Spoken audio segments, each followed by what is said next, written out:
ফরজ গোসল কিভাবে করবেন? অনেকেরই জানা নেই ফরজ গোসলের বিষয়টি, এবং এই কারণে আমরা পবিত্র হচ্ছি না, অপবিত্র আমরা থেকে যাচ্ছি। সেই জন্য আমাদেরকে পবিত্র হওয়ার মাধ্যমটি জানা দরকার। প্রথমত আমাদেরকে যে কাজটি করতে হয় তা হলো নিয়ত করতে হবে আমাদেরকে। যেহেতু এটি একটি ফরজ গোসল, এই জন্য আপনাকে নিয়ত করে নিতে হবে।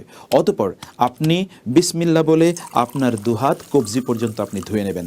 আপনি কোনো বালতির মধ্যে হাত চোবাবেন না, বরং আপনি এমনিতে আলাদা কোনো পানি নিয়ে আপনার দুহাত কবজি পর্যন্ত ধুয়ে নেবেন।